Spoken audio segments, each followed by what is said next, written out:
إن الحمد لله نحمده ونستعينه ونستغفره ونعوذ بالله من شرور أنفسنا ومن سيئات أعمالنا من يهده الله فلا مضل له ومن يضلل فلا هادي له وأشهد أن لا إله إلا الله وحده لا شريك له وأشهد أن محمدا عبده ورسوله صلى الله تعالى عليه وعلى آله وصحبه وسلم تسليما كثيرا أما بعد فقد قال الإمام البخاري رحمه الله تعالى باب قول الله تعالى إن الذين يشترون بعهد الله وأيمانهم ثمنا قليلا وقول الله تعالى ولا تجعلوا الله عرضة لأيمانكم وقوله جل ذكره ولا تشتروا بعهد الله ثمنا قليلا وقوله تعالى ولا تنقضوا الأيمان بعد توكيدها وقد جعلتم الله عليكم كفيلا قال حدثنا موسى بن إسماعيل قال حدثنا أبو عوانة عن الأعمش عن أبي وائل عن عبد الله رضي الله عنه قال قال رسول الله صلى الله عليه وسلم حلف على يمين صبر يقتطع بها مال امرئ مسلم لقي الله وهو عليه غضبان فأنزل الله تصديق ذلك إن الذين يشترون بعهد الله وأيمانهم ثمنا قليلا إلى آخر الآية। সম্মানিত ভাতৃমণ্ডলী, আল্লাহ রাব্বুল আলামিনের প্রশংসা এবং প্রিয় নবী সাল্লাল্লাহু আলাইহি সাল্লামের উপর সালাত ও সালামের পর আজ মঙ্গলবার পহেলা মুহররম 1448 হিজরি মোতাবেক 16 জুন 2026 আমাদের ধারাবাহিক আলোচনা সহিহুল বুখারীর শপথ ও মান্যত পর্ব নম্বর 9।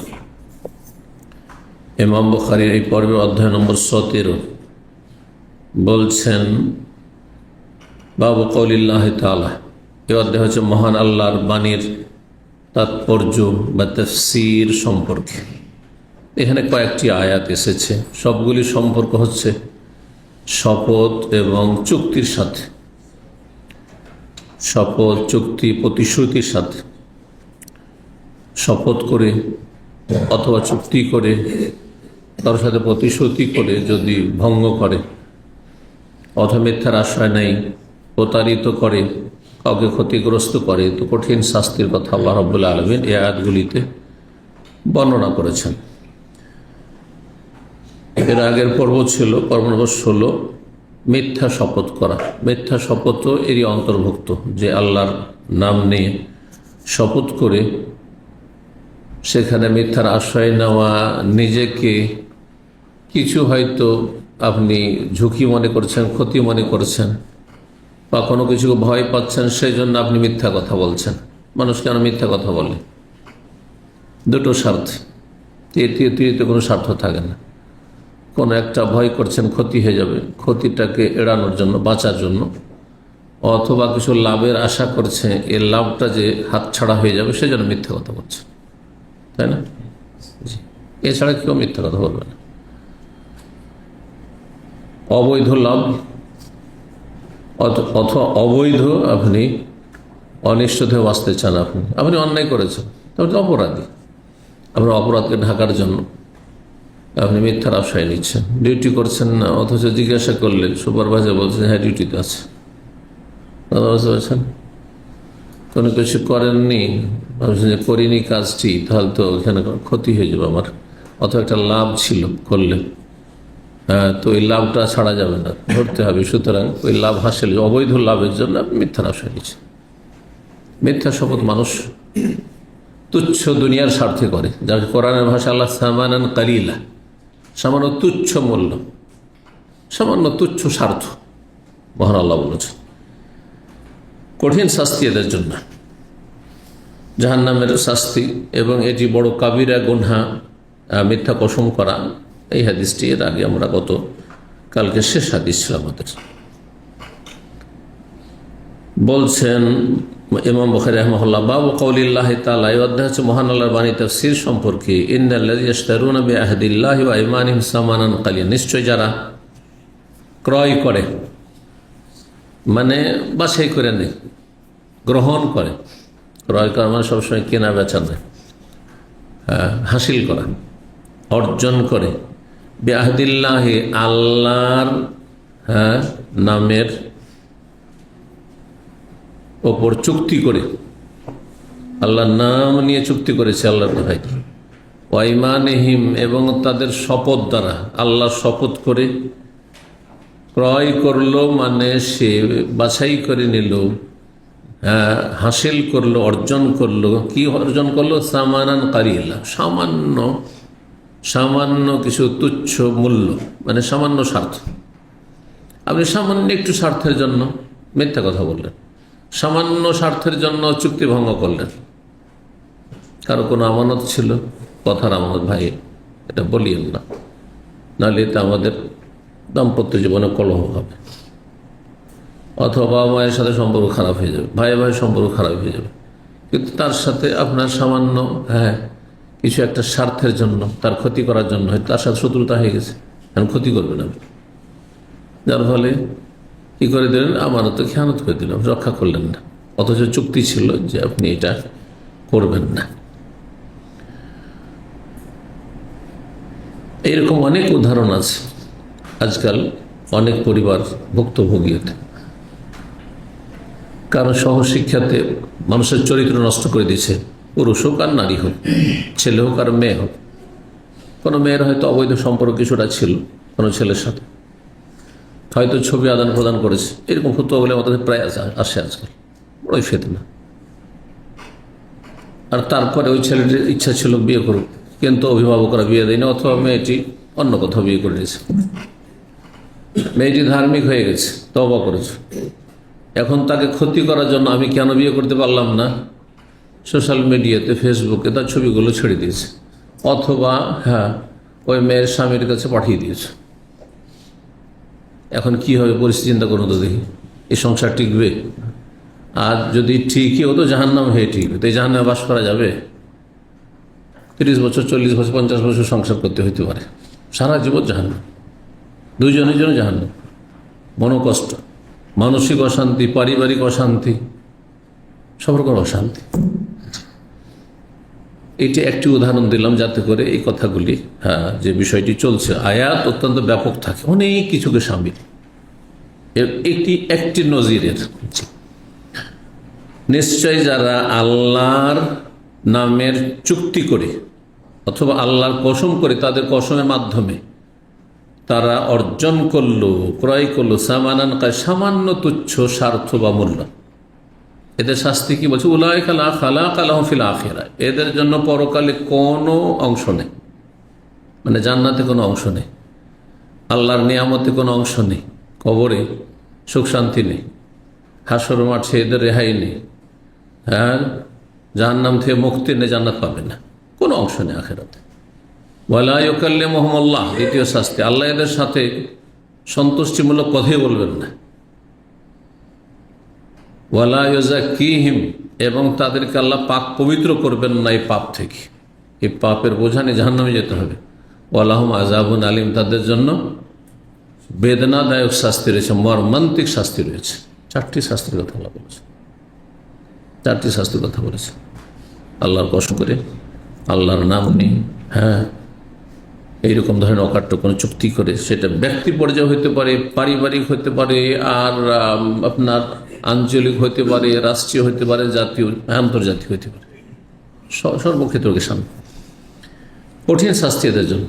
এই জন্য মুসলিম কখনো গাদ্দার হয় না, বিশ্বাসঘাতক হয় না। যারা কাফের চরিত্র, যারা আল্লাহ পরকালে বিশ্বাসী নয়, এই কঠিন শাস্তি মুসলিম নিতে চাইবে না। 4 গুণ শাস্তি, আল্লাহ বুঝার তৌফিক দান করুন। সূরা আলে ইমরান আয়াত নম্বর 77, এটি একটি আয়াত। মিথ্যা কসম কেউ যদি করে, অথবা কাউকে প্রতারিত করে, কারো ক্ষতি করে, এরকম কিছু করে, অবৈধ স্বার্থ হাসিল করে। দ্বিতীয় আয়াত, ওয়াকাউলিল্লাহি তাআলা, মহান আল্লাহর বাণী, ওয়ালা তাজআলুল্লাহ উরদাতাল লিআইমানিকুম, সূরা বাকারা আয়াত নম্বর 224। আল্লাহ বলছেন যে তোমরা আল্লাহকে তোমাদের শপথের লক্ষ্য বস্তু বানিয়ে নিও না।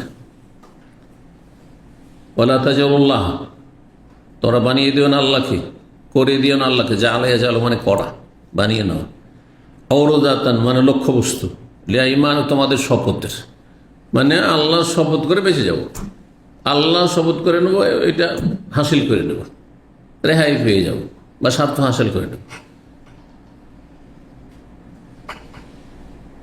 কোন ক্ষেত্রে? আন্তাবাররু বলছেন যে আন্তাবাররু ওয়াতাত্তাকু, যে তোমরা কোনো নেকির কাজ করবে অথবা আল্লাহ ভীতির কাজ করবে, ভালো কাজ করবে, এই রকম থেকে বিরত থাকার জন্য, মানে ভালো কাজ থেকে বিরত থাকার জন্য, অথবা আল্লাহর ভয় ভীতিমূলক তাকওয়া থেকে দূরে থাকার জন্য আল্লাহর নামকে বা আল্লাহর সত্তাকে তোমরা শপথের লক্ষ্যবস্তু বানিয়ে নিও না, যে আল্লাহর কসম করেই কি করব, এই ভালো কাজগুলিকে এড়িয়ে যাব, অথবা গুনহার কাজ করব। মিথ্যা কসম যদি কেউ করে তাহলে কাবিরা গুনহার কাজ করব।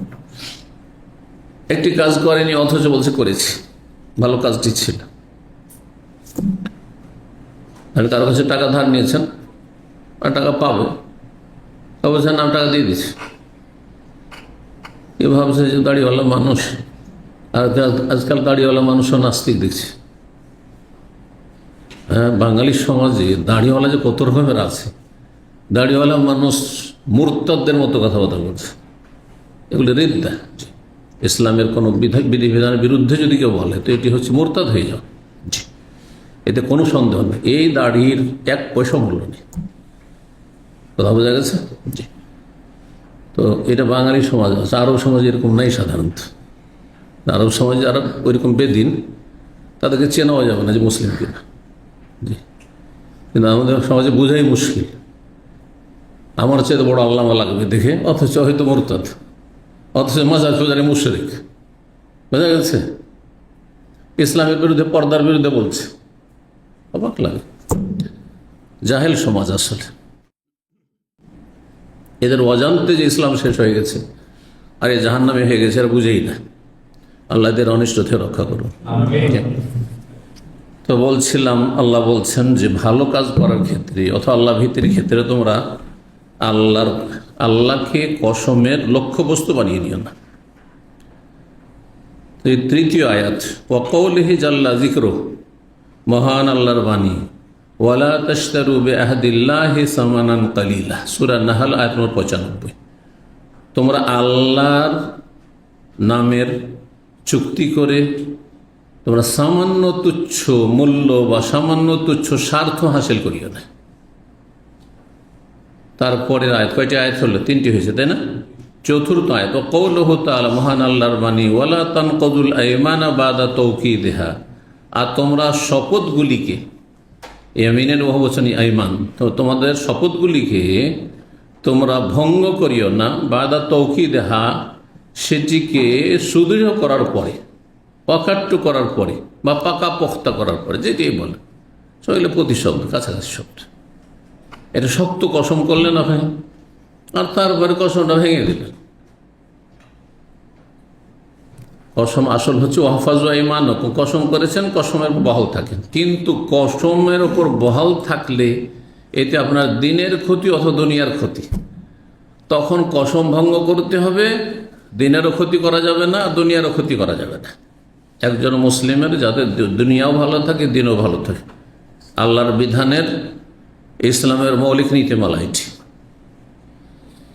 হয়তো আপনার গুনাহ নেই, কিন্তু এখানে পারিবারিক ক্ষতি আছে। এই কসমের উপর যদি আপনি অনড় থাকেন তাহলে আপনার আর্থিক ক্ষতি আছে,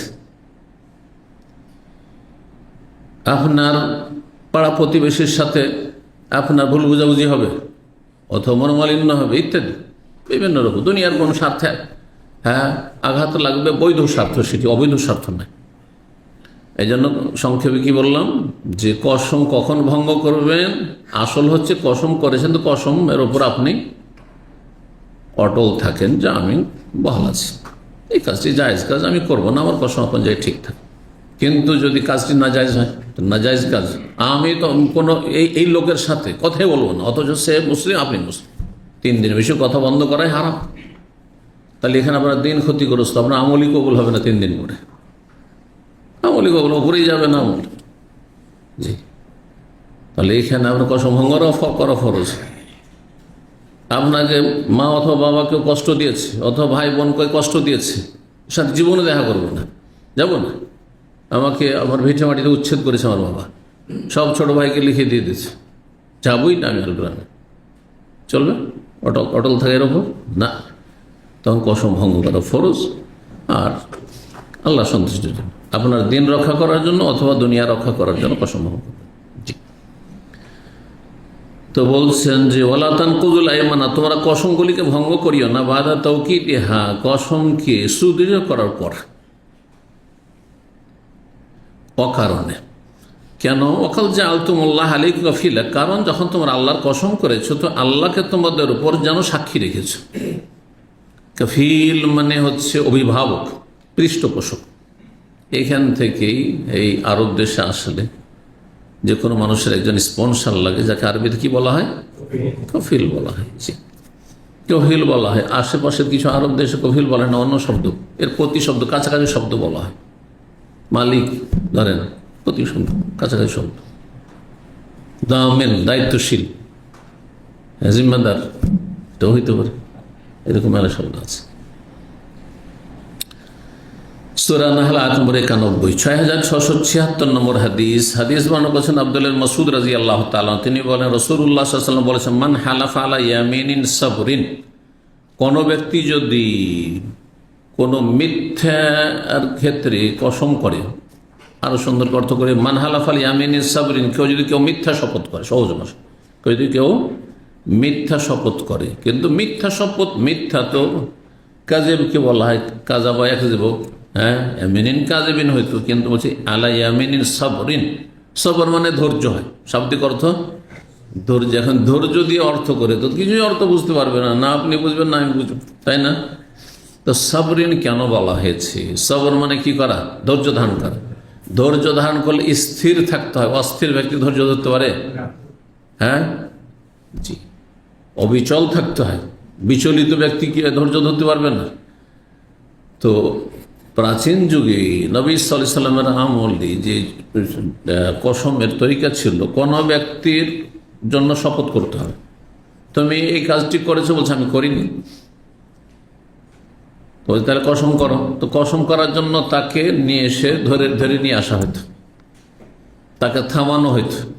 হ্যাঁ, বিশেষ সময়ে, যে সময়গুলি গুরুত্বপূর্ণ মুহূর্ত, যেমন হাদিসে রয়েছে আসর পরে গুরুত্বপূর্ণ মুহূর্ত, অথবা ধরেন কোনো ভালো জায়গায়, চলো কাবায় চলো, তারা খানা খাবার, তারা সম্মান শ্রদ্ধা করতো, মুশরিক হইল, পত্তলিক হইল, 360টা মূর্তির পূজাও করতো কাবার ভিতরে, কারণ ওটাও ধর্ম এটাও ধর্ম, কাবার খেদমত করাও ধর্ম আর মূর্তি পূজা করাও ধর্ম। হক বাতিল সব একাকার করে দিয়েছিল। এমনই হচ্ছে আমাদের দেশের মুসলিম সমাজ, আর মাজার পূজারি, মসজিদের খেদমত যে সব, আর মাজারের খেদমত সেই সব। একটাতে ইসলাম শেষ হয়ে জাহান্নামে চলে যাবে, আর একটা জান্নাতের রাস্তা, দুটোকে একাকার করে দিয়েছে মূর্খরা। কথা ঠিক না? তো মক্কার মুশরিকদের সাথে মুসলিম সমাজের মুশরিকদের খুব বেশি মিল রয়েছে, খুব বেশি মিল রয়েছে। ওরাও মেলা ভালো কাজ করতে, এরাও ভালো কাজ করে, মাজার পূজারীরা, বুঝছেন না? মক্কার মুশরিক মেলা ভালো কাজ করবো, যা আজকে আমরাও করি না। তারা অতিথি পরায়ণ এত বেশি ছিল যে আমাদের অতিথি গেলে কি করব, হ্যাঁ, আমরা হইলো 2 পিস মাছ দিয়ে বিদায় করে দেব। খুব বেশি তো বাঙালিতে 1 পিস হলেই চলে, কারণ হোটেলে 1 পিস খেয়ে অভ্যাস আছে, তাই না? 1-2 পিস মাছ দিয়ে বিদায়, এটা তো একটু ভালোই হয়ে গেল। আরে ডিম দিয়ে বিদায়, হ্যাঁ, ডাল ভাত দিয়ে বিদায়, তাই না?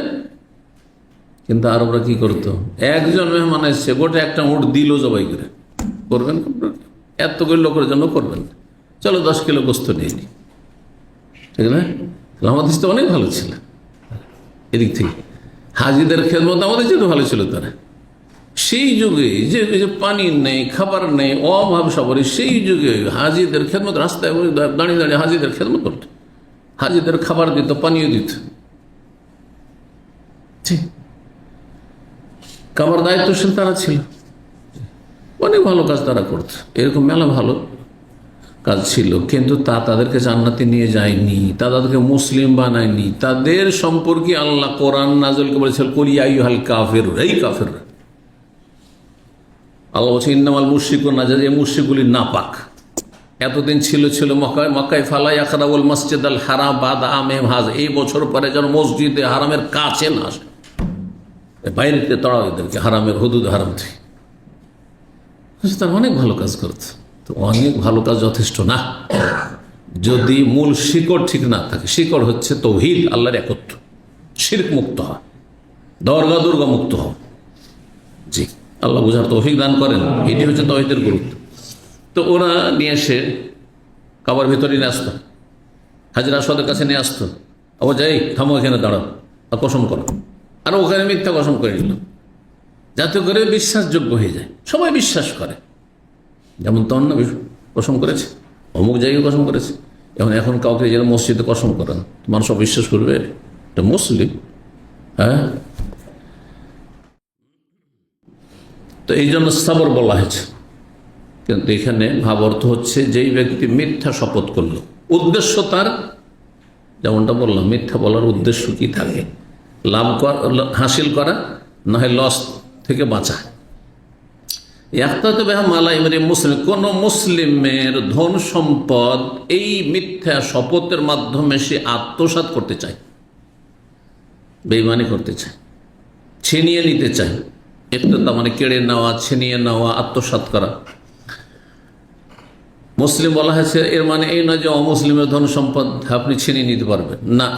ওটা যদি বীর বাহাদুরের মতো রণক্ষেত্র হয়, জেহাদ হিসাবে সেখানে, না তো এমনিতে না যে কারো বাড়িতে আপনি ছিনতাই করবেন। হ্যাঁ, কোনো কাফের একটা পয়সা পাবে, আর দেবেন না আপনি, না, মোটেই চাইছি না। একই রকম মানুষের অধিকারের ক্ষেত্রে মুসলিম অমুসলিম সমান। মশলাটি মনে রাখা, যতগুলি আখলাকিয়াত আছে, চারিত্রিক দিক আছে, সবগুলিতে মুসলিম অমুসলিমের অধিকার সমান, প্রাপ্য সমান। আমানত মুসলিম রক্ষা করতে হবে, কাফের সত্য কথা বলতে হবে মুসলিমের সাথে, কাফেরের সাথে। ওয়াদা পূরণ করতে হয় মুসলিমের সাথে অমুসলিমের সাথে। কেউ পাওনা পাবে, আপনার কাছে কাজ করেছে, মুসলিম যেমন তেমনি অমুসলিম সমান। যতগুলি চরিত্রের দিক রয়েছে।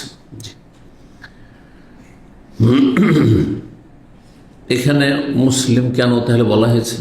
এই জন্য যে অমুসলিমকে এখান থেকে বহিষ্কার করার জন্য, যে ওদের আত্মসাৎ করলে হয়তো অত বড় পাপ নয়, না, এটা নয়। উদ্দেশ্য আসল হচ্ছে যে মানুষ মুসলিম হবে, কারণ সকল মানুষকে আল্লাহ সৃষ্টি করেছে।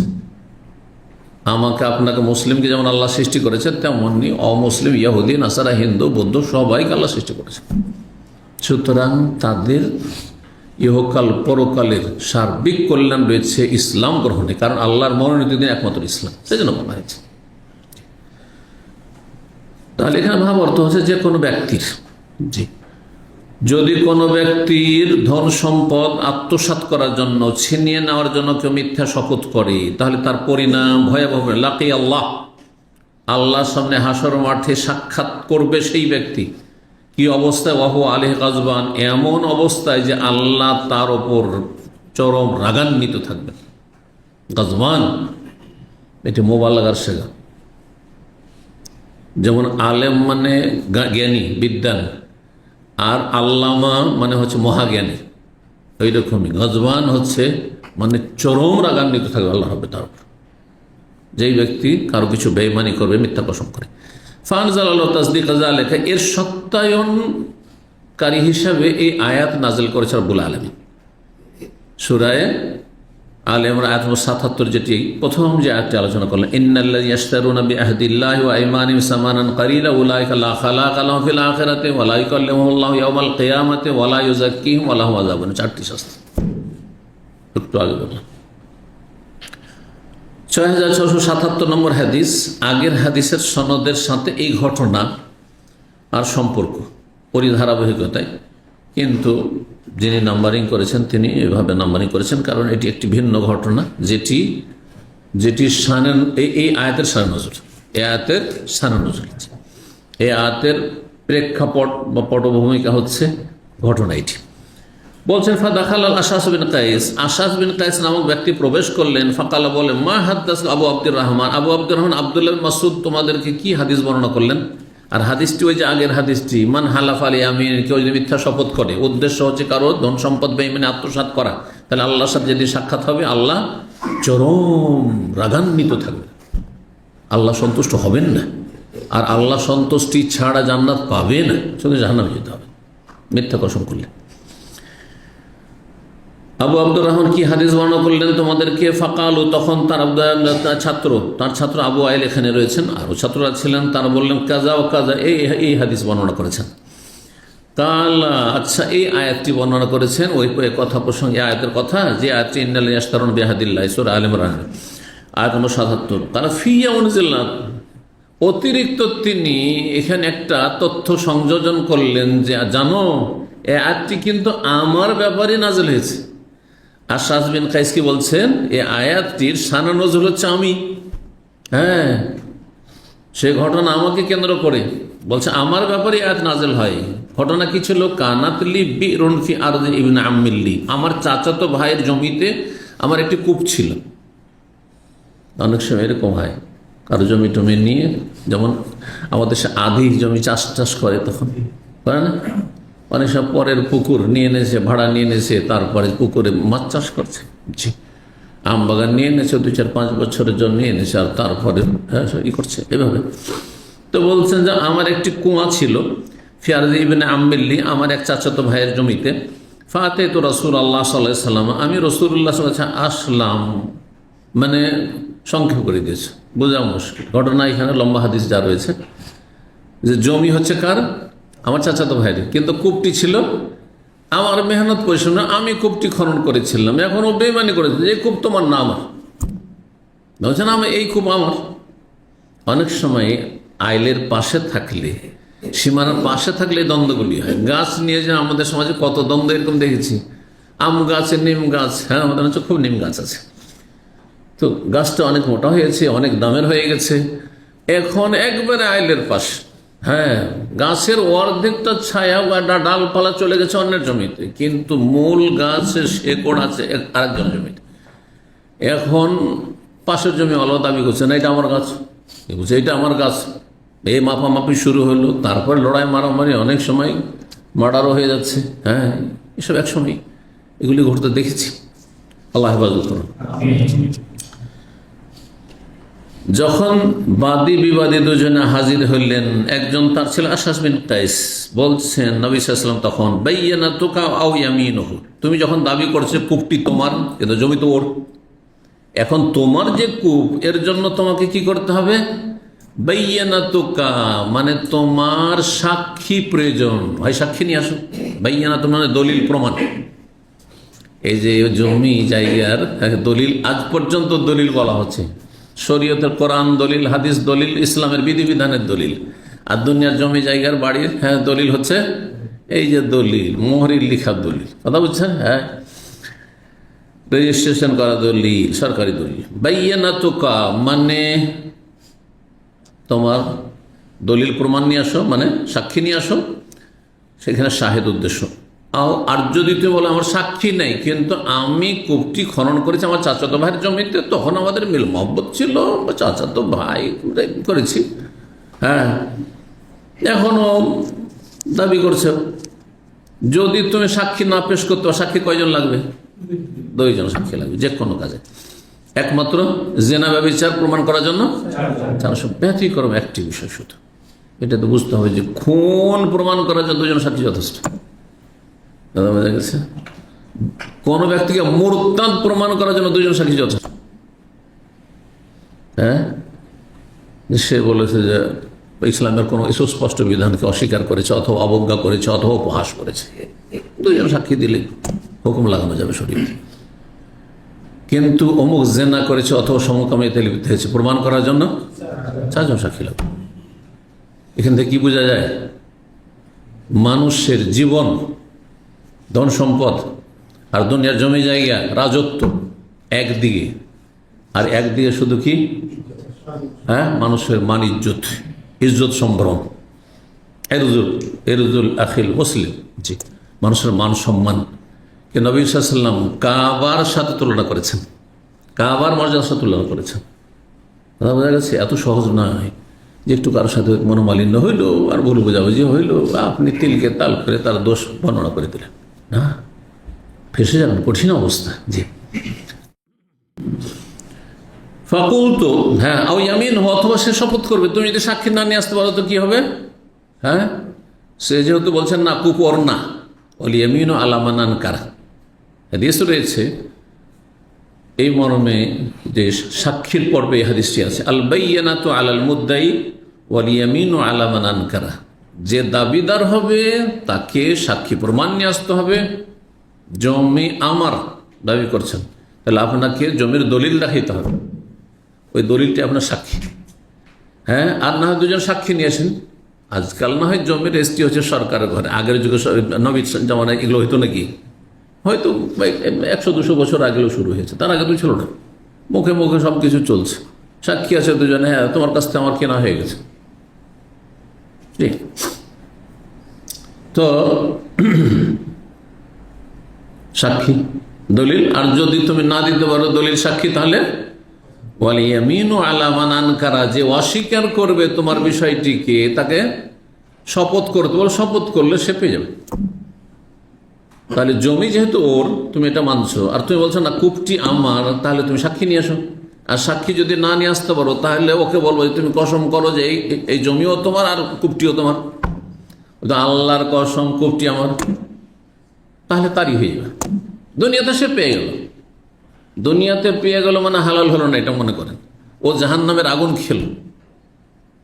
জি, কেউ মিথ্যার আশ্রয় নিয়ে পরে টাকা পয়সা জমি জায়গায় যদি ভক্ষণ করে, যে কোনো মিথ্যার আশ্রয় নিয়ে, মিথ্যাকে আশ্রয় নিয়ে, হ্যাঁ মিথ্যা সাক্ষী সাজিয়ে নিয়ে আসলো আর আদালতে জিতে নিল, ঘুষ টুস দিয়ে জিতে নিল, তার মানে তার জন্য হালাল হয়ে গেল না, তার ছেলে মেয়েদের জন্য হালাল হয়ে গেল না। জানছে যে এটা আমার বাবার জমি না,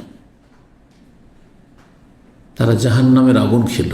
জি, কঠিন শাস্তির কথা রয়েছে তাদের জন্য। জি,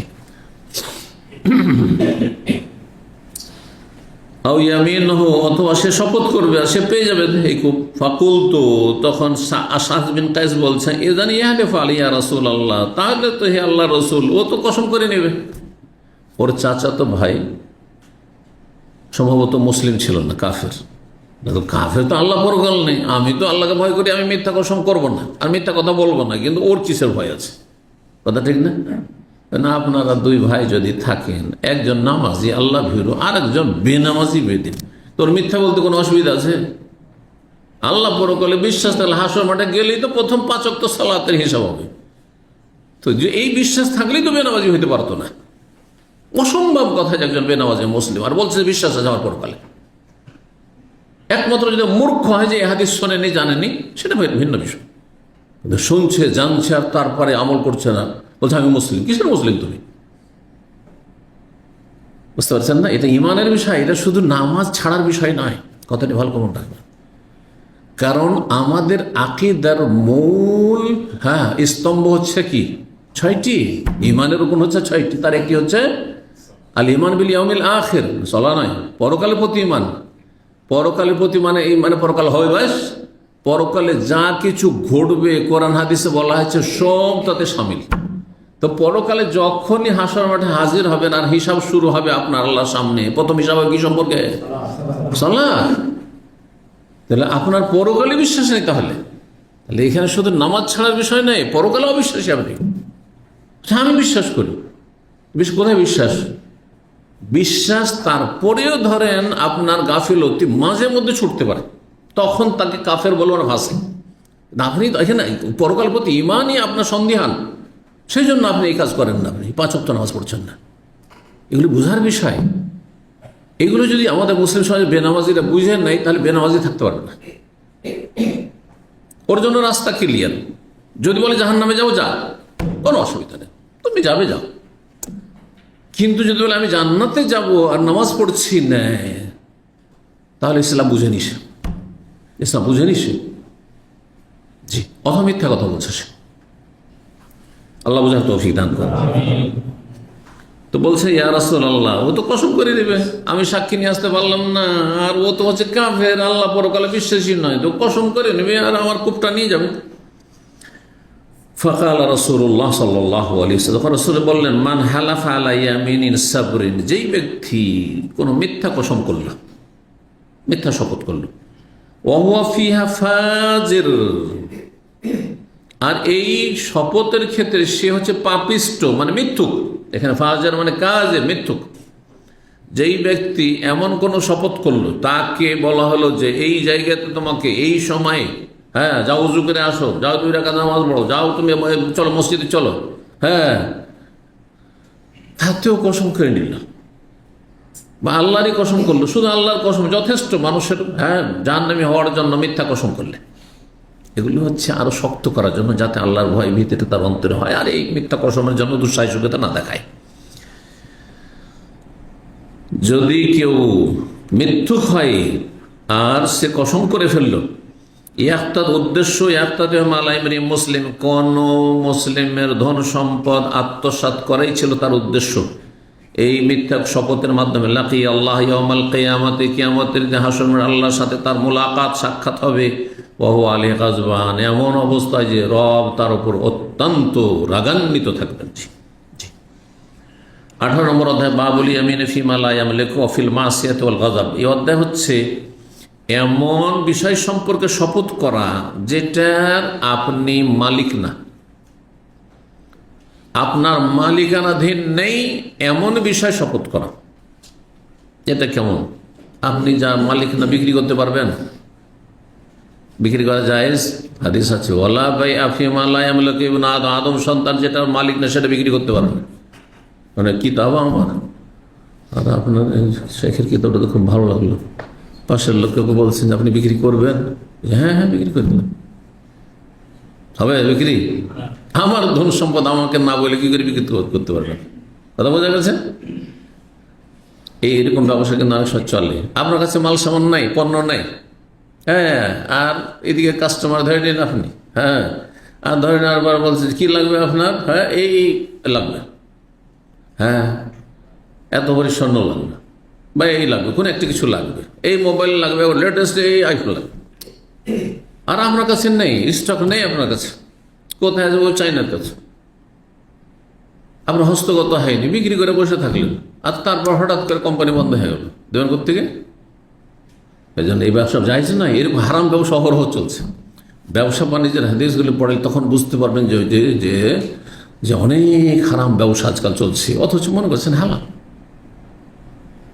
আপনার গোডাউনে ধান নেই, চাউল নেই, আর আসলো ট্রাক আসলো, বা কেউ বলছে বিক্রি করে দেন, তার সাথে রেট চুক্তি হয়ে গেল, 50 মণ ধান বিক্রি করে দিলেন, বা আপনি চাউল বিক্রি করে দিলেন, কিছু বিক্রি করে দিলেন। আচ্ছা আপনার কাছে আগে স্টকে জমা করেন, আপনি একটা মালিকানা হন, আয়ত্তা নেন, তারপরে বিক্রি করেন। ওই রকমই শপথ। এখন যদি শপথ করেন এমন কিছুর যেটা আপনার অধীনে নেই, আপনার মালিকানাধীন নয়, জায়েজ নয়। অফিল মাসিয়াতে, গোনার ক্ষেত্রে শপথ করা, গোনার ক্ষেত্রে শপথ করলে সেই শপথে বহাল থাকা যাবে না, শপথ ভঙ্গ করতে হবে। ওয়াল গাযাব, রাগের অবস্থায় শপথ করা, যদি এমন রাগ হয় যাতে আপনি নিজের বিবেক হারিয়ে ফেলেছেন, তাহলে এটা জায়েজ নয়। তাহলে সুস্থ মস্তিষ্কে বুঝে সুঝে এই কাজগুলি করতে হবে। 6678 নম্বর হাদিস বর্ণনা করছে আবু মুসা আশআরী রাদিয়াল্লাহু তাআলা আনহু, তিনি বলেন আরসালানি আসহাবী ইলা নবী সাল্লাল্লাহু আলাইহি ওয়াসাল্লাম। আবু মুসা আশআরী বলছেন যে আমার সাথী সঙ্গীরা আমাকে পাঠালেন নবী সাল্লাল্লাহু আলাইহি ওয়াসাল্লামের কাছে, আসআলুহুল হুমলান, তার কাছে কিছু বাহন চাওয়ার জন্য।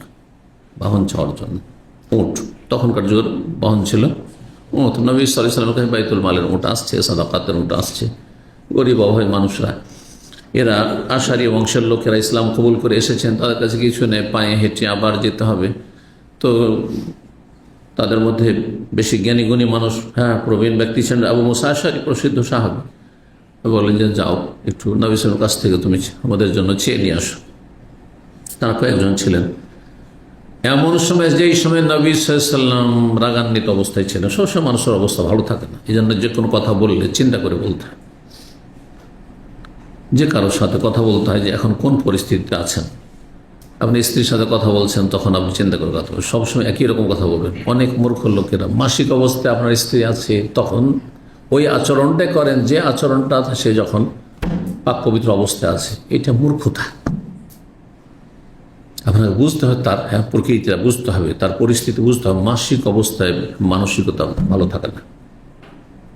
কয়জন লোক জানে আজকাল বিবাহ করে বসে আছে, ছেলে মেয়ে হয়ে গেছে, কিন্তু এইসব খবরই রাখে না, যার ফলে খারাপ আচরণ করে ফেলে, খিটখিটে মেজাজ আছে, অসুস্থ অবস্থায়, স্বামী অসুস্থ, আপনার বাবা অসুস্থ, আর ওই সময় এমন কথা বলছেন, এমন কিছু বললো যেটাতে সেও আল্লাহকে অসন্তুষ্ট করে ফেললো, অথবা আপনি বাবাকে অসন্তুষ্ট করে ফেললেন। এমন কিছু সিদ্ধান্ত নিল যেটা আপনার ক্ষতি করলো দিন দুনিয়ার। এইরকমই যে কোনো ক্ষেত্রে। তো নবী সাল্লাল্লাহু আলাইহি ওয়াসাল্লাম সেই সময় বিশেষ কোনো কারণে রাগান্বিত ছিলেন। আর সেই সময় গিয়ে বলছে, আর আচ্ছা তারপর বাইতুল ওঠো নাই, এসব এক তো নেই যে দেব, আর তার মন মেজাজও ভালো ছিল না, রাগান্বিত ছিলেন না, তখন গিয়ে চেয়ে ফেলেছে, পরিস্থিতি বুঝে।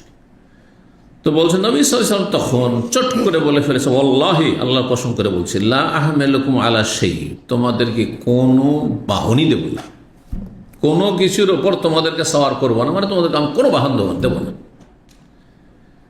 অন্য রিওয়ায়াতে রয়েছে একটু বিস্তারিত, এখানে খুব সংক্ষেপ করে দেওয়া হচ্ছে, আর দেব না, আর আমার কাছে দেওয়ার মতো নেইও। হ্যাঁ, ওমা ইনদি মা আহমেলুকুম আলী, এমন কোনো বাহনও নেই আমার কাছে। এখন বলছেন কথাটি, যেই সময় আমি তাকে পেয়েছিলাম, নবী সাহেবের সাথে সাক্ষাৎ করেছিলাম, তখন তিনি খুব রাগান্বিত ছিলেন, রাগান্বিত অবস্থা।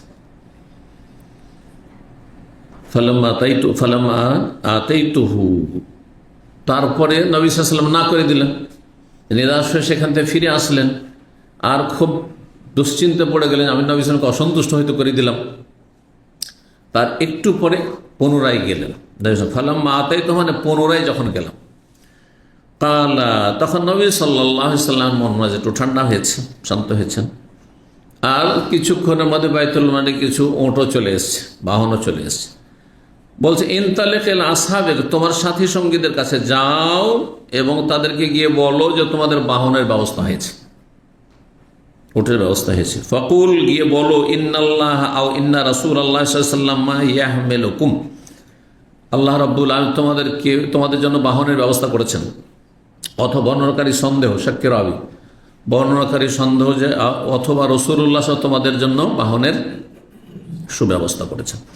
6679 নম্বর হাদিস বর্ণনা করছেন ইমাম জোহরি রাহিমাহুল্লাহ, প্রখ্যাত তাবেঈ মুহাদ্দিস। তিনি বলছেন, সামিআতু উরওয়া ইবনে জুবাইর, আমি উরওয়া ইবনে জুবাইর থেকে শুনেছি, সাঈদ বিন মুসাইয়্যিব থেকে শুনেছি, আলকামা বিন ওয়াক্কাস থেকে শুনেছি, উবাইদুল্লাহ ইবনে আব্দুল্লাহ বিন উতবা বিন মাসউদ থেকে শুনেছি। কয়েকজন প্রখ্যাত সিনিয়র তাবেঈ থেকে ইমাম জোহরি তাবেঈ শুনেছেন।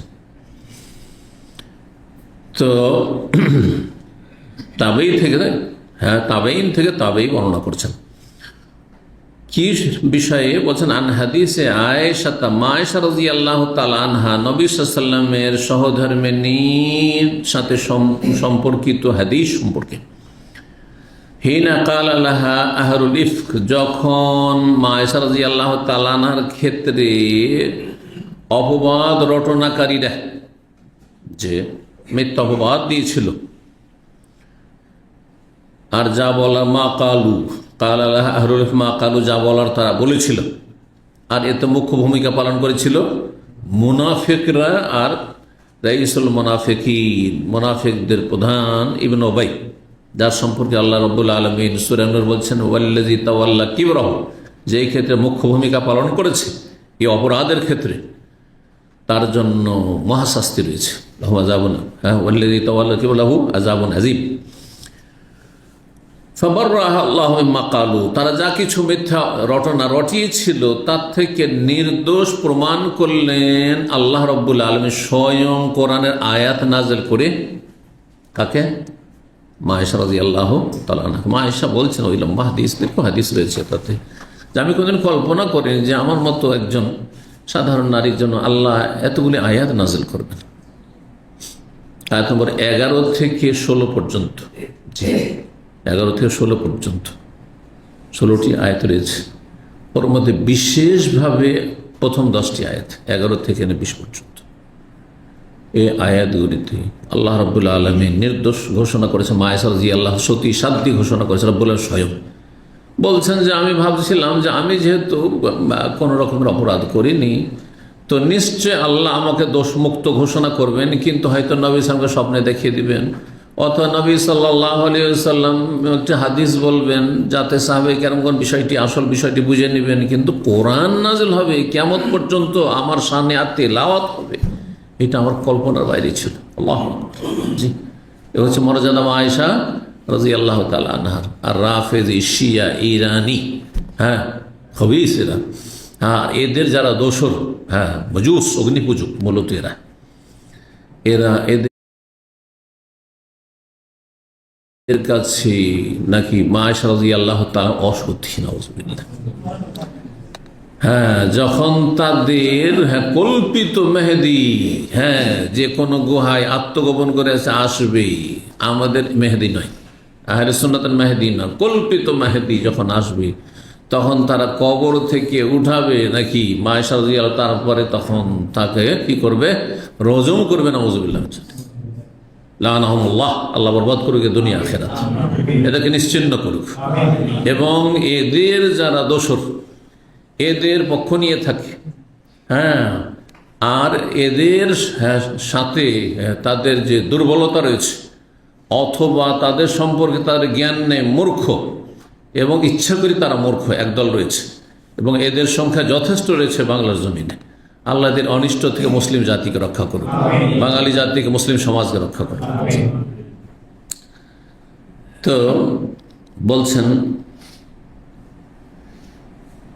যে কুল্লুন হাদ্দাসানি তায়েফাতুম মিনাল হাদিস, এই যে দীর্ঘ হাদিস, মিথ্যা অপবাদের ঘটনার শুরু থেকে শেষ পর্যন্ত যে হাদিসটি রয়েছে, এই হাদিসটি প্রত্যেককে পূর্ণ বর্ণনা করেননি, এক একটা অংশ এক একজন, এই যে প্রখ্যাত তাবের কেউ কিছুটা সাঈদ ইবনে মুসাইয়্যিব বর্ণনা করেছে, কিছুটা উরওয়া ইবনে জুবাইর বর্ণনা করেছে, কিছুটা আলকামা বিন ওয়াক্কাস বর্ণনা করেছে, কিছুটা উবাইদুল্লাহ বিন আব্দুল্লাহ বিন উতবা বিন মাসউদ বর্ণনা করেছেন। এইভাবে বলছেন যে তাদের প্রত্যেকে হাদিসের এক একটা অংশ বর্ণনা করেছেন। এই কথাটি বলছেন ইমাম জুহরি রাহিমাহুল্লাহ। ফাআনজালাল্লাহ, আল্লাহ রাব্বুল এই মর্মে মা আয়েশা রাদিয়াল্লাহু তাআলা আনহা যে সতীসাধ্যী, এই মর্মে বারাতের জন্য, নির্দোষ প্রমাণ করার জন্য আয়াত নাযিল করলেন। সূরা নূরের 11 থেকে 20 পর্যন্ত এখানে নিয়ে আসা হয়েছে, কিন্তু তারপরের আয়াতগুলিরও কিছুটা সম্পর্ক আছে, যেমন আল খাবিসাত লিল খাবিসিন আল খাবিসুন লিল খাবিসাত, এই আয়াতগুলি তারপরে রয়েছে। ভালো মানুষের জন্য ভালো নারী, আর খারাপের জন্য খবিসের জন্য খবিস, এই আয়াতগুলি রয়েছে। আল্লাহ নাযিল করলেন প্রথম আয়াত যেটি, ইন্নাল্লাযীনা জাউ বিল ইফক, নিশ্চয় যারা মিথ্যা রটনা রটিয়েছে, মিথ্যা অপবাদ দিয়েছে, উসবাতুম মিনকুম, তোমাদের মধ্যেকারী মদিনাবাসীর একটি ক্ষুদ্র দল, লা তাহসাবুহু শাররাল লাকুম বাল হুয়া খায়রুল লাকুম, এই ঘটনাকে নবী সাল্লাল্লাহু আলাইহি সাল্লামের প্রিয়তমা সহধর্মিণী উম্মুল মুমিনিন তার সম্পর্কে যে মিথ্যা রটনা রটিয়েছে, এটাকে তোমাদের জন্য অকল্যাণ মনে করিও না, বাল হুয়া খায়রুল লাকুম, এতে কল্যাণ রয়েছে তোমাদের জন্য। যেন আমি সবসময় একটি কথা বলি, যে কোনো অনিষ্টে কিছু কল্যাণ আছে, যে কোনো মন্দতে কিছু ভালো দিক আছে। আপনার যদি দুর্ঘটনা হয় তাতে কল্যাণের দিক আছে, আপনার কোনো অশান্তি হয় তাতে কল্যাণ আছে, বহুমুখী কল্যাণ থাকতে পারে, আপনি হয়তো বুঝছেন না, রব জানছেন। তার মধ্যে একটি গুরুত্বপূর্ণ হচ্ছে আপনার আত্মপর্যালোচনা যাতে হয়, আমার এই বালা মুসিবত কেন আসলো, এই অশান্তি কেন, হ্যাঁ আমার এই ক্ষয়ক্ষতি কেন হইল, আমার টাকা পয়সা কেন হারিয়ে গেল, হ্যাঁ আমার এই অ্যাক্সিডেন্টটা কেন হইল, কথা বলছেন না, নিশ্চয় আমার পাপ আছে, তাহলে আমি এখন সংশোধন করব, নিজের হিসাব বসবো, দেখি কোথায় আমার লিক আছে, হ্যাঁ আমার আছে, অন্য অপরাধ অবশ্যই আছে, সমস্যাটা কোথায় আছে, আর কি সমস্যা। তারপরে মানুষের জিকির আজকার বাড়বে, একজন মুমিনের ইবাদত বন্দেগী বাড়বে, তওবা ইস্তিগফার বাড়বে, আমল বৃদ্ধি পাবে, বহুমুখী ফায়দা রয়েছে। এই করোনার জামানায় ভালো মানুষদের বহু ভালো দিক সেখানে ছিল আর আছে। অনেকে আল্লাহ শহীদ হিসাবে কবুল করেছে, হ্যাঁ অনেকে সেখান থেকে সংশোধন করে ভালো পথে এসেছেন, হ্যাঁ অনেকে আল্লাহ নিয়ামতের শুকরিয়া আদায় করছেন যে আল্লাহ তাকে বাঁচিয়ে রেখেছেন। বহু মানুষ তার ডান বাম থেকে চলে গেছে, আপনজন প্রিয়জন অনেক চলে গেছে, হ্যাঁ শুকরিয়া আদায় করছে। কিন্তু যারা নির্বোধ, যারা পাশবিক জীবনযাপন করে, ও তো নির্বোধ গরু ছাগলের মতো, হ্যাঁ ওদের কি আর লাভ আছে, কিন্তু আমাদের মতো লোকদের অবশ্য লাভ আছে।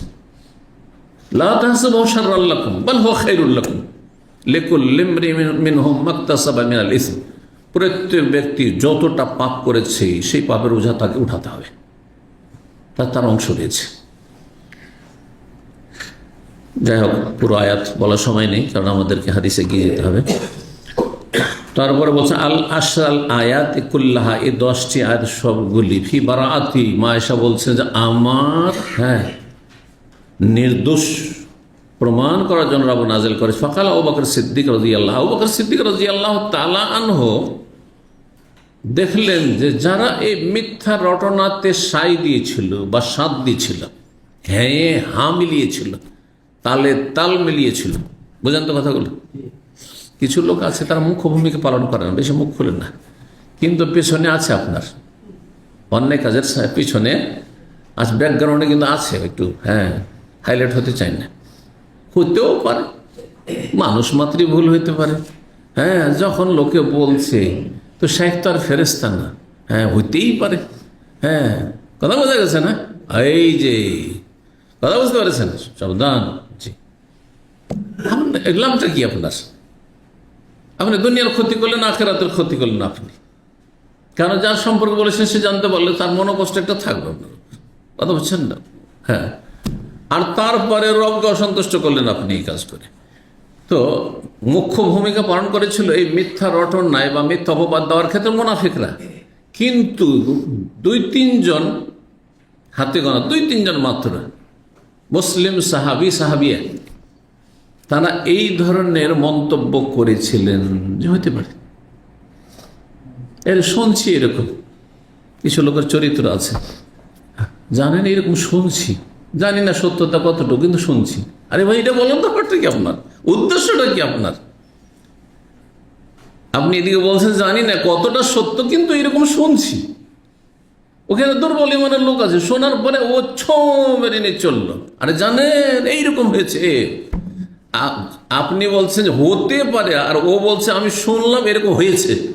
দেখলেন কি হইল? জি, আজকাল পারিবারিক ক্ষেত্রে প্রতিবেশীর শত্রুতা একটু যদি থাকে, আর যদি একটা মেয়েকে দেখে যে ওই স্কুল থেকে আসছিল, এবার একটা ছেলে একটা মেয়ের সাথে কথা বলছিল, ও ওদেরকে তো নির্জনে কথা বলতে দেখেছি, একটা ছেলের সাথেও মুচকি হাসিতে কথা বলছিল, ওদের তো প্রেমের ইয়ে চলছে, খেলা চলছে। হাউজুবিল্লাহ, হাউজুবিল্লাহ। আর তারপরে যারা শুনছে ওইটাকে তিলকে তাল কি থেকে কোথা থেকে কথা পৌঁছে দিল, আরে ফেসে গেছে, অমুকের মেয়ে ফেসে গেছে, না হাউজুবিল্লাহ। হাদ্দিস ওয়ালা হারাজ, এসব হচ্ছে কিন্তু আমাদের সমাজে, সাবধান। আল্লাহ রাব্বুল আলামিনের নাফরমানি করলেন, অথচ 3 জন সাহাবী ছিলেন, হ্যাঁ হাসান বিন সাবিত, হ্যাঁ তারপরে আপনার মিস্তাহ বিন আসাসা, আপনার বলছেন যে আবু বকর সিদ্দিক রাদিয়াল্লাহু তাআলা আনহু ভাই ছিল, মানে আপন ভাই না, চাচাতো ভাই, আত্মীয়। একজন মহিলা হামনা বিনতে জাহাশ, নবী সাল্লাল্লাহু আলাইহি ওয়াসাল্লামের শালিকে যায়নাব বিনতে জাহাশ, এরা ওই যে হ্যাঁ হ্যাঁ বলেছে, হইতেও পারে এরকম শুনছি। এদের ওপর 80টি বেত্রাঘাত লাগানো হয়েছিল, এদেরকে মারা হয়েছিল, 80টি কোড়া মারা হয়েছিল। কিসের মিথ্যা অপবাদের শাস্তি এই সূরা নূরে আল্লাহ বর্ণনা করেছেন। হ্যাঁ, ওয়াল্লাযিনা ইয়ারমুনাল মুহসানাত সুম্মা লাম ইয়াতু বিআরবাআতি শুহাদা ফাজলিদুহুম 80 জালদা। যদি সাক্ষী না নিয়ে আসতে পারো, সুম্মা লাম ইয়াতু কতটি? হ্যাঁ, বিআরবাআতি শুহাদা, 4 সাক্ষী এখানে আল্লাহ কোরআনে বলে দিয়েছে, যাতে কারো অস্বীকার করার কোনো সুযোগ না থাকে। যে হাদিসে আছে, আমি কোরআন দাও, এই কোরআনে আছে 4 সাক্ষী না নিয়ে আসবে। 3 জন আমরা দেখেছি, 2 জন, তাহলে 80 কোড়া খাও, 80 বেত্রাঘাত খাও, আর না হলে মুখ খুলিয়ে না, চুপ থাকো, তোমার ইমান নিয়ে তুমি থাকো। কেউ অপরাধ করেছে রবের কাছে, সাক্ষী প্রমাণ দ্বারা প্রমাণিত হলো না, রবের কাছে তার হিসাব হবে, সে যদি সত্যি সে অপরাধী থাকে, তোমার কি প্রয়োজন? তো এদেরকে বেত্রাঘাত করা হয়েছিল, হ্যাঁ আপনার কিসের? মিথ্যা অপবাদের। কিন্তু মুনাফিকদেরকে শাস্তি দেওয়া হয়নি, কিন্তু মনে রাখবেন মুনাফিকদেরকে শাস্তি দেওয়া হয়নি। এইখান থেকে অনেক কিছু বুঝার আছে। অনেক রাষ্ট্রীয় বিষয় সরকার অপারগ করতে পারছে না, পিছনে বড় একটা শক্তি কাজ করছে, বিদেশি শক্তি কাজ করছে। যদি এখানে একে পানিশমেন্ট করা হয় তাহলে দেশের বড় ধরনের ক্ষতি করে দেবে।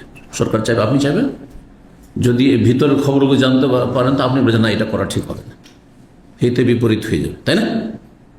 কিন্তু এগুলো না বোঝার কারণে, ও দেখেন না কত টাকা যে ঘুষ খেয়েছে, আলাদা। যদিও আজকাল এইরকম অবস্থাটা বাস্তবে, এই জন্য মানুষ এত সহজে বলে দিচ্ছে, কিন্তু আপনার বলার প্রয়োজনটা কি? যিনি বিচার করেননি একজন আরেকজনের করেছেন, তিনি জবাব দিবেন রবের কাছে। এখন আমার কি প্রয়োজন? এটা হচ্ছে সালাফি মানহাজ। এটা আমার বিষয় না, আমাকে জবাব দিতে হবে না, সরকার জবাব দেবে। সরকার যদি পারবে তারপরে করেননি, তাহলে রবের কাছে হিসাব হবে। আর পারেননি তিনি, অথবা দেখেছেন যে এটা করলে ক্ষতি হবে, কিন্তু এই লোকের শাস্তি দিলে কিছু হবে না। বুঝতে পেরেছেন? মুনাফিকরা এমন একটা শক্তি ছিল মদিনায় যে তারা বড় ধরনের ক্ষতি করে দিত। আরো বেশি তারা শক্তিশালী উঠে পড়ে লাগতো ইসলামের বিরুদ্ধে। সমস্ত কাফর গোত্রগুলিকে ডেকে নিয়ে এসে আরো বড় ক্ষতি করত। ইহুদিদের সাথে এমনি ভিতর ভিতর মিলেছিল। বহুমুখী শত্রু। এই জন্য একটা কথা সবসময় আমি বলতাম অনেক আগে থেকে, যারা একসাথে সবার বিরুদ্ধে বলা শুরু করে, বলছি একসাথে এত শত্রু তৈরি করিয়েন না। দাওয়াতি ময়দানে একটা হেকমা, একসাথে এত শত্রু তৈরি করিয়েন না। শত্রু মেলা আছে, কথা বলছেন না?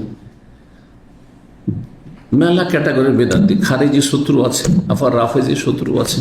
হ্যাঁ, রাফেজি শিয়াদেরও বন্ধু আছে, আবার খারি জঙ্গিদেরও বন্ধু আছে, আর আপনার ইখওয়ানিদেরও বন্ধু আছে, মিত্র আছিতাকাঙ্ক্ষী আছে, আর তারপরে বেদিন নাস্তিকদের হ্যাঁ বন্ধু আছে, কাফের বিজাতিরও বন্ধু দোস্ত, তাদের সংখ্যা অনেক বেশি, তাদের শক্তি অনেক বেশি। এখন সব শত্রুকে যদি একাই আমি সামলাতে যাই তো মহাবিপদ আসবে। কিন্তু একটা একটা করে পাখি শিকার করেছেন, আমি বলছি একটা গুলি দিয়ে বা একবারে সবগুলি পাখি শিকার করে চলবে? এটা হচ্ছে দাওয়াতের ক্ষেত্রে হিকমত। জি, এই জন্য প্রথম দিকে আমি 2004-05 প্রথম তবলিগ সম্পর্কে আলোচনা করলাম। তখন তবলিগের আমি যে আমির ছিল, নামটা বলছি না, অনেকে হয়তো ছিল পুরাতন লোকেরা, ও আদামতে থাকতো বেচারা, তো আল্লাহ হেদায়েত করুক। ও আমাকে এসে বলছে, তার আগে কিন্তু মাজার টাজার আলোচনা করেছি, বেরোলিবি ওগুলো আলোচনা করেছি, যেগুলো বেশি বড় মানে রোগ, ওগুলো আলোচনা অনেকটা হয়েছে। তো তখন এসে বলছে যে আমাদের সম্পর্কে আপনি এগুলো আলোচনা কেন করলেন? পুরানো সেন্টার এসে বসে আমি বললাম যে এগুলো আপনাদের ভুল আছে না নেই কিতাবে? বলছে আছে, আমরা মানি না এগুলো। তাহলে কিতাবটা বাদ দেন, ফাজাইল আমলটা বাদ দেন। সেটা আর বাদ দেবে? বলছে আমাদের মুরব্বীরা বলছে ওগুলো মানি না আমরা। বুঝতে পারছেন? তারপর বলছে আচ্ছা আপনি আমাদের বিরুদ্ধে, তো জামাত ইসলামী এত পথভ্রষ্ট, ওদের বিরুদ্ধে কেন বললেন না? বলছে আস্তে আস্তে। হ্যাঁ, ভিতর মনে মনে বললাম আস্তে ধীরে। 2006-এর দিকে তখন শুরু করলাম। কথা বুঝতে পেরেছেন? জি। তো একসাথে আপনার গ্রামে কিছু বেদিন বেনামাজি নাস্তিক আছে, আপনারা গিয়ে কিন্তু দাওয়াতের কাজ করবেন। সেই জন্য বলছি টেকনিক।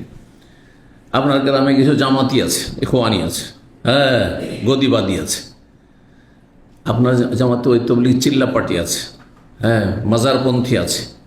হ্যাঁ, এখন সবগুলির মধ্যে একসাথে বললে মসজিদে আপনাকে চড়তে দেবে, কথা বলতে দেবে, কণ্ঠাস করে দেবে, না হয় গ্রাম থেকে তাড়িয়ে দেবে। একটা করে ধরেন, একটা করে স্বীকার করেন, একটা করে দেখেন যে বড় ক্ষতি কোনটাতে হয়েছে, সেটা আগে সামলাই।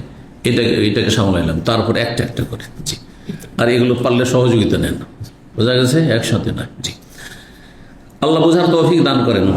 জি, এর নাম হেকমা। আবার হেকমা আবার ওই ইখওয়ানি জামাতিদের হেকমা নয় যে সত্য কথা বলবো না, গোপন করা, এটা নয়। কিন্তু কিছু আহলে হাদিস ওরকম হয়ে গেছে, সুবিধা সারা জীবন জামাতের বিরুদ্ধে বলবো না, সারা জীবন আমরা কাছাকাছি, এটা হেকমা না। আর একসাথে বসবাস করতে হচ্ছে। হ্যাঁ, থাক, এদিকে নাস্তিক শত্রু রয়েছে, আবার বহিরাগত শক্তি রয়েছে, এই সব বলে লাভটা কি? হ্যাঁ, এইটা হেকমা না, এর নাম হেকমা না, নাহলে আগাছা থেকেই যাবে। হ্যাঁ, জমি যে ফসলের জমি, ওতে আপনি ফসল চাষাবাদ করছেন, আর বিভিন্ন রকমের ঘাস আছে, বলছে কিছু ঘাস থাক তা রাখবেন না, আস্তে সব ঘাস উপড়ে ফেলবেন, সব উঠিয়ে ফেলতে হবে। ঠিক। তো যাই হোক, কথা লম্বা হয়ে যাচ্ছে, হাদিসটি শেষ করি। আবু বকর সিদ্দিক রাদিয়াল্লাহু তাআলা যখন শুনতে পেলেন, জানতে পারলেন যে আমার আত্মীয় মিস্তাহ এ একেবারে দরিদ্র মানুষ ছিল, দরিদ্র মানুষ, তার ও আয় উপার্জন কিছু ছিল না। আবু বকর সিদ্দিক রাদিয়াল্লাহু তাআলা একটু সচ্ছল মানুষ ছিলেন।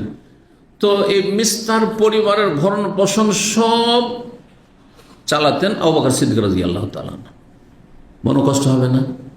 যারে তোকে খাওয়া দাওয়া, তোর পরিবারের সংসার চালাবার ভরণ পোষণ সব দিচ্ছি, খরচ খরচা দিচ্ছি, আর তুই আমার মেয়ে সম্পর্কে তুই এইরকম মিথ্যা কথায় তুই সাই দিলি, মিথ্যা কথা অপবাদ দিলি, তুই অন্যদের সাথে তুই হ্যাঁ হ্যাঁ মিলালি, কসম করে নিলেন যে 1 পয়সা আর দেবো না, যা দিতাম আর কিচ্ছু দেবো না। যেমনটা হয় আজকালকার জামানায়, এটাই করতাম আমরা।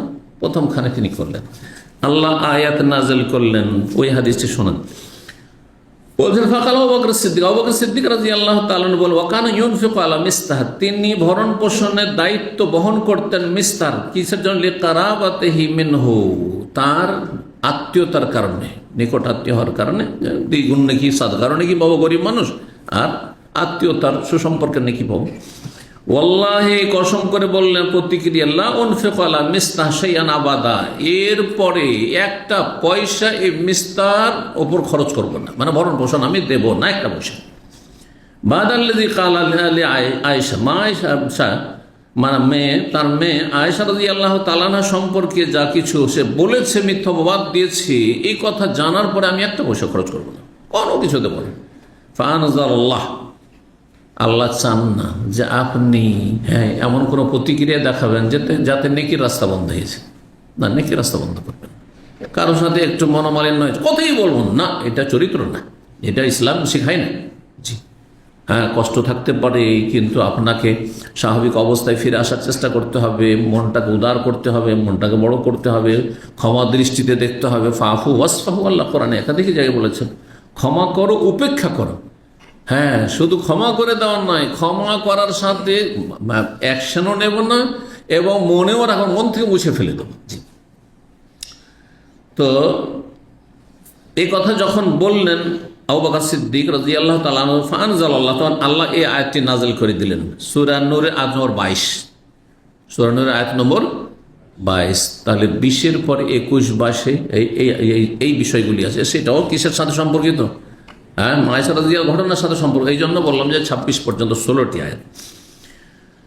তো ওয়ালা ইয়াতালি উলুল ফদলি মিনকুম ওয়াসসাহ, ওয়ালা ইয়াতালি, হ্যাঁ মানে শপথ করা, হ্যাঁ, ইলা মানে কসম করাও, এই ইলা শব্দ থেকে ইয়াতালি শব্দটি এসেছে। ওয়ালা ইয়াতালি উলুল ফদলি মিনকুম, তোমাদের মধ্যেকার অনুগ্রহকারীরা এবং যারা সচ্ছল, ওয়াসসাহ উলুল ফজল এবং উলুস সাহ, যারা তোমাদের মধ্যেকার অনুগ্রহকারী, মানুষের উপকার করে থাকে, পরোপকারী ব্যক্তি, এবং যারা সচ্ছল ব্যক্তি, বিত্তমান ব্যক্তি, তারা যেন শপথ না করে এমন বিষয়ে যে ইউতু উলিল কোরবা, নিকট আত্মীয়দেরকে দান খায়রাত করার ক্ষেত্রে বা কিছু দেওয়ার ক্ষেত্রে, আমি দেবো না, এমনটা যেন না করে। এই আয়াতে আবু বকর সিদ্দিক রাদিয়াল্লাহু তাআলা আনহুর প্রশংসা করা হয়েছে। কিসে প্রশংসা করা হয়েছে? কসম কে করেছিলেন যে আমি ভরণ পোষণ দেবো না? আবু বকর। তাহলে আল্লাহ বলছেন উলুল ফজল মানে অনুগ্রহকারী, পরোপকারী। তাহলে আল্লাহ একটি সার্টিফিকেট দিলেন আবু বকর কিসের? যে আবু বকর হচ্ছেন পরোপকারী। আল্লাহ কোরআনে বলছেন ওয়াসা, এবং সা যেমন আর্থিক দিক থেকে হয় সচ্ছল, তেমনি সাআতুল কলব, হ্যাঁ কথা বোঝা গেছে, মানে উদার মনের মানুষ, বড় মনের মানুষ, বড় মনের মানুষ বড় চিন্তা করবে, এই ছোটখাটো চিন্তা করবে যে আমাকে কষ্ট দিয়েছে, আমার মেয়েকে কষ্ট দিয়েছে, সুতরাং ভরণ পোষণ দেবেন, এমনটা যেন না করে। তাহলে আল্লাহ রাব্বুল আলামিন স্বয়ং আবু বকরের প্রশংসা করে কি বলছেন? তিনি হচ্ছেন অনুগ্রহকারী, তিনি হচ্ছেন হ্যাঁ কি আপনার পরোপকারী, আর তিনি হচ্ছেন বড় মনের মানুষ, হ্যাঁ বড় মনের মানুষ। এমন কসম না করে কেন? আলা তুহিব্বুন, তোমরা কি পছন্দ করো না হ্যাঁ যে আইয়াগফির আল্লাহ, আল্লাহ তোমাদেরকে ক্ষমা করুন? যদি এটাকে কন্টিনিউ করতে থাকো আর দান খায়রাত করতেই থাকো, ভরণ পোষণ দিতেই থাকো, অথচ সে তোমার ক্ষতি করেছে, তারপরে তো তার যদি উপকার করো, আল্লাহ তোমার গুনাহ মাফ করবেন, চাও না? সুবহানাল্লাহ। যেমনই এই কথা নাজেল হইল, সাথে সাথে আয়াত যখন পড়ে শোনান নবী সাল্লাল্লাহু আলাইহি সাল্লাম আবু বকরকে, তখন বলছেন যে আনা উহিব্বু আইয়াগফির আল্লাহু লি, আমি চাই যে আল্লাহ আমাকে মাফ করুন, সুতরাং আমি ভরণ পোষণ যা আগে দিতাম ওইভাবে নিয়মিত দিতে থাকবো, আমি একটি পয়সা কমতি করবো না। সুবহানাল্লাহ, কত বড় মন। জি, রাদিয়াল্লাহু আনহু ওয়ারদাহু। কাল আবু বকর সিদ্দিক রাদিয়াল্লাহু তাআলা বললেন, বালা, অবশ্যই। আল্লাহ যখন বললেন কি আলা তুহিব্বুনা ইয়াগফির আল্লাহু লাকুম, তুমি কি চাও না বা তোমরা কি চাও না এই শ্রেণীর মানুষরা যে আল্লাহ তোমাদের ক্ষমা করুন? বলো অবশ্যই চাই, ওয়াল্লাহি আল্লাহর কসম করেছি, ইন্নী লা উহিব্বু আমি অবশ্যই পছন্দ করি, আন ইয়াগফিরাল্লাহু লি আল্লাহ আমাকে ক্ষমা করুন। সুতরাং ভালো কাজ আমি করেই যাব। ফারাজা ইলা মিস্তাহ নাফাকাতা আল্লাতী কানা ইউনফিকু আলাইহা, সেই মিস্তার যে ভরণ পোষণের দায়িত্ব তিনি চালিয়ে যাচ্ছিলেন সেদিকে তিনি ফিরে আসলেন আর চালাতে থাকলেন। আর বললেন এই কথা, ওয়াল্লাহি আল্লাহর কসম করে বলছি, লা আনজিউ আনহু আবাদান, কখনো তার কাছ থেকে এটি আমি ছিনিয়ে দেব না, কেড়ে নেব না, সারা জীবন চলতেই থাকবে এটা। আল্লাহ আমাদেরকে যেন তৌফিক দান করেন। 6680 নম্বর হাদিস বর্ণনা করছেন জাহদাম, তিনি বলছেন কুন্না ইনদা আবি মুসা আল-আশআরী, আমি আবু মুসা আশআরী রাদিয়াল্লাহু তাআলার কাছে একদিন ছিলাম। কালা বলছেন যে আতাইতু রাসূলুল্লাহ, আবু মুসা আশআরী তখন একটি ঘটনা বললেন, আমি রাসূলুল্লাহ সাল্লাল্লাহু আলাইহি ওয়াসাল্লামের কাছে আসলাম ফি নাফারি মিনাল আশআরিন, আশআরী গোত্রের বা আশআরী বংশের কয়েকজন মানুষের সাথে, ক্ষুদ্র একটি দলের সাথে। নাফার ক্ষুদ্র 3-4 জন, এই ধরনের অল্প সংখ্যক লোকদের বলা হয় 9 পর্যন্ত। ফাওয়াফাকতুহু আলাইহি ওয়া হুয়া গাযবান, যখন আমি তার কাছে পৌঁছলাম তখন দেখলাম যে তিনি রাগান্বিত আছেন। তাহলে রাগান্বিত অবস্থায় তাকে বলতে হইতো না, কিন্তু ভেবেছেন আবার কথা বলার সুযোগ পাবো না পাবো, এখানে বলিনি, হ্যাঁ এটা করতে নেই। ফাস্তাহমালনাহু, তার কাছে বাহন চাইলাম যে ইয়া রাসূলুল্লাহ যদি আমাদেরকে একটু ওট দিতেন বাইতুল মাল থেকে। ফাহালাফা, তখন তিনি হলফ করে নিলেন, শপথ করলেন, আল্লাহ ইয়াহমেলান, যে আমাদেরকে বাহন তিনি দেবেন না। সুম্মা কালা, তার একটু পরে বলছেন, ওয়াল্লাহি আল্লাহর কসম করে বলছি, ইনশাআল্লাহ আল্লাহ চাইলে, লা আহলিফ আলা ইয়ামিনে, আমি কোনো বিষয়ে যদি কসম করি, ফারা গায়রাহা খায়রা মিনহা, তার চাইতে ভালো যদি অন্যটা মনে করি, বিপরীতটা মনে করি, ইল্লা আতাইতুল্লাযী হুয়া খায়র, যেটা ভালো সেটাতে চলে আসি, মানে সেটা করে ফেলি। ওয়া তাহাল্লালতুহা, আর আমি কসম থেকে শপথ থেকে মুক্ত হয়ে যায়, মানে শপথের কাফারা দিয়ে দিই। 19 নম্বর অধ্যায় বলছেন, বাবনে অধ্যায়, এজা কাল ওয়াল্লাহি লা আতাকাল্লামুল ইয়াউম, কোন ব্যক্তি যদি বলে যে আল্লাহর কসম করেছে আজকে আমি কথা বলবো না, আজকে আমি কথা বলবো না। ইমাম বুখারীর ফিকহ, অনেকে বেদাতিরা বা মযহাবিরা বলে যে ইমাম বুখারী মুহাদ্দিস ছিলেন, ফকিহ ছিলেন না। হ্যাঁ, মানে আবু হানিফা, শাফি, মালিক, আহমদের মতো ফাকিহ ছিলেন না, তাদের চাইতে কম ছিলেন না, তাদের চাইতে বেশি ছিলেন তো কম ছিলেন না, বরং মুহাদ্দিসও ছিলেন, ফাকিহও ছিলেন, এটা মনে রাখবেন। কিন্তু যারা একটু বিদ্বেষী, মযহাবী গোঁড়ামির রোগে যারা আক্রান্ত, তারা এই ধরনের খারাপ মন্তব্য করে থাকেন। দেখেন তিনি এই অধ্যায় কায়েম করছেন আর হাদিসগুলো নিয়ে সেখান থেকে বুঝতে পারেন যে তিনি কত বড় ফাকিহ এবং ইমাম মুজতাহিদ ছিলেন। আল্লাহর কসম করে বলছে আজকে কথা বলবো না, আর তারপর কারোর সাথে কথা বলেনি। এ কথা বলে যে কারোর সাথে কথা বলবো না, কথা বলবো না, কিন্তু সে সালাত পড়েছে, নামাজ তো পড়তে হবে, তো নামাজের মধ্যে কথা বলেনি। আরে মানুষের সাথে কথা না বলুক, কার সাথে কথা বলেছে? আল্লাহু আকবার, সব আল্লাহর সাথে কথা। হ্যাঁ, সানা পড়েছে, তার সূরা ফাতিহা পড়েছে, তাসবিহ করেছে, আল্লাহর সাথে কথা বলছে। হ্যাঁ, তাই না? তো কসম ভঙ্গ হবে না? হবে না। এই যে আওকারা, অথবা তেলাওয়াত করলাম, কসম করলো কথা বলবো না, কিন্তু তেলাওয়াত করলো, কার সাথে কথা বলেনি। সুবহানাল্লাহ বললো, তসবিহ করলো, কাব্বার আল্লাহু আকবার বললো, আও হামেদা আলহামদুলিল্লাহ পাঠ করলো, আও হাল্লা লা ইলাহা ইল্লাল্লাহ পাঠ করলো, ফাহু আলা নিয়াতিহি। ইমাম বুখারী বলছেন যে কসম ভঙ্গ হবে কি হবে না তার নিয়তের ওপর নির্ভরশীল। সে যদি নিয়ত করে যে আমি টোটালি মুখ খুলবো না, একবারে বোবাই হয়ে যাব, কোনো কথা বলবো না, একদম জবান দিয়ে একটি কোনো কথা উচ্চারণ করবো না, আর এর মধ্যে এগুলোও শামিল, নামাজ, জিকির, আজকার ইত্যাদি শামিল, তাহলে হয়ে যাবে, কসম ভঙ্গ হয়ে যাবে যদি নামাজ পড়ে তো, জিকির আজকার করে তো। কিন্তু যদি বলে যে আল্লাহর কসম করে বলছে আজকে আমি কথা বলবো না, আর উদ্দেশ্য মানুষের সাথে কথা বলবো না, আল্লাহর সাথে কথা বলবো, জিকির আজকার করবো, তসবিহ তাহলিল করবো, তাহলে কসম ভঙ্গ হবে না। জি, নবী সাল্লাল্লাহু আলাইহি ওয়াসাল্লাম বলে আফদালুল কালামে আরবাহ, সবচেয়ে উৎকৃষ্ট বাক্য হচ্ছে 4টি। তো কালাম, বাক্য কি দিয়ে উচ্চারণ হয়? হ্যাঁ, কথার দ্বারা উচ্চারণ হয়। জি, সুবহানাল্লাহ আলহামদুলিল্লাহ লা ইলাহা ইল্লাল্লাহ আল্লাহু আকবার। আবু সুফিয়ান রাদিয়াল্লাহু তাআলা আনহু বলেছেন, যখন কুফরের অবস্থায় ছিলেন আর তাকে ডাকা হয়েছিল সামদেশে, সে রোম সম্রাটের দরবারে, নবী সাল্লাল্লাহু আলাইহি ওয়াসাল্লাম লিখেছিলেন চিঠি হেরাকল, যে রোম সম্রাটকে। তাআলা তখন এখানে একটি আয়াত ছিল, নবী সাল্লাল্লাহু আলাইহি ওয়াসাল্লামের যে ইসলামের দাওয়াত দিয়ে চিঠি লিখেছিলেন, তাআলাউ ইলা কালিমা, এমন একটি বাক্যের উদ্দেশ্যে তোমরা সবাই চলে এসো, সাওয়াইন বাইনানা বাইনাকুম আল্লা নাবুদা ইল্লাল্লাহ, যেটি আমাদের তোমাদের মাঝে একেবারে মাঝামাঝি জায়গায়। হ্যাঁ, সবাই এই ক্ষেত্রে আমরা একমত। দেখবেন অধিকাংশ মানুষ আল্লাহ বিশ্বাসী, সামান্য হাতে গোনা। যদিও আজকাল নাস্তিকদের সংখ্যা বেড়েছে, কিন্তু তারপরও আস্তিক, মুশরিক হইতে পারে, বহুত্ববাদী মুশরিক হইতে পারে, কিন্তু আস্তিক। দেখেন, হিন্দু বলে ওপরওয়ালা, মানে তার আল্লাহ তো বিশ্বাস আছে, তাই না? মক্কার কাফেররা আল্লাহকে বড় মনে করতো, তাই না? কিন্তু দেবদেবীর তারা দেবদেবীর শরিক করত। তো এইরকমই যতগুলি মুশরিক, খ্রিস্টান, ইহুদি, সমস্ত কাফের, কিন্তু কথা হচ্ছে যে এরা আস্তিক, নাস্তিক নয়। ঘোষিত নাস্তিক খুব কমিয়ে রয়েছে।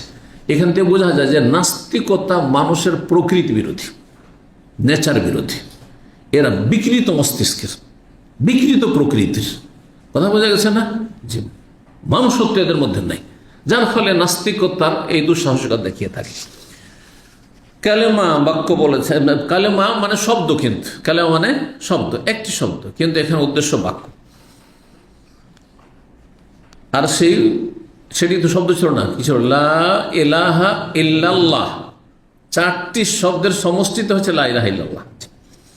সূরা আল ইমরান আয়াত নম্বর 64। কাল মুজাহিদ সূরা ফাতহ 26 নম্বর আয়াতে কালেমাত তাকওয়া, তাকওয়ার বাক্য বা তাকওয়ার শব্দ, তাকওয়ার বাক্যের তাফসীর হচ্ছে লা ইলাহা ইল্লাল্লাহ।